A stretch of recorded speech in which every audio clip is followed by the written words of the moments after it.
Hello students, RRB group D and NTPC ఎగ్జామినేషన్లో general intelligence and reasoning సంబంధించి previous year question చూద్దాము. A man facing south turns clockwise 270 degrees.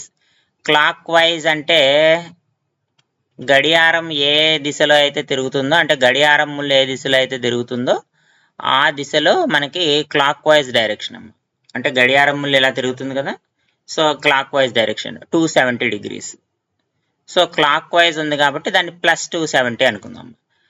And then anticlockwise in 90 degrees. Anti clock wise అంటే గడియారం ముళ్ళకి ఆపోజిట్గా తిరుగుతుంది, అంటే దీనికి opposite direction ఎలా తిరుగుతుంది, ఎలా తిరుగుతుంది అంటే -90 degrees అవుతుంది.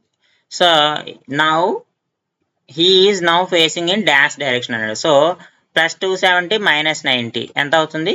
+180 అవుతుంది. ఇనీషియల్గా అతను ఏ డైరెక్షన్లో ఉన్నాడమ్మా? సౌత్ డైరెక్షన్లో ఉన్నాడు. అంటే చూడండి, ఇది ఈస్ట్ వెస్ట్, ఇది నార్త్ సౌత్. సో ముందు సౌత్ డైరెక్షన్లో ఉన్నాడు. ఈ +270 క్లాక్ వైజ్ తిరిగి -90 యాంటీ క్లాక్ వైజ్ తిరిగిన తర్వాత అతను టోటల్గా ఎన్ని డిగ్రీస్ ఉన్నాడు? 180 degrees ఉన్నాడు. 180 degrees అంటే ఖచ్చితంగా సౌత్కి ఆపోజిటే కదా. సౌత్కి ఆపోజిట్ ఈ లైన్లో 180 degrees ఉంటుంది కదా, ఇదంతా 180 degrees ఉంటుంది. సో సౌత్కి ఆపోజిట్ డైరెక్షన్లో ఏముంటుంది? నార్త్ డైరెక్షన్ ఉంటుంది. కాబట్టి అతను ఇప్పుడు ఏ డైరెక్షన్లో ఉన్నట్టు? నార్త్ డైరెక్షన్లో ఉన్నట్టమ్మా. So option C is the correct answer.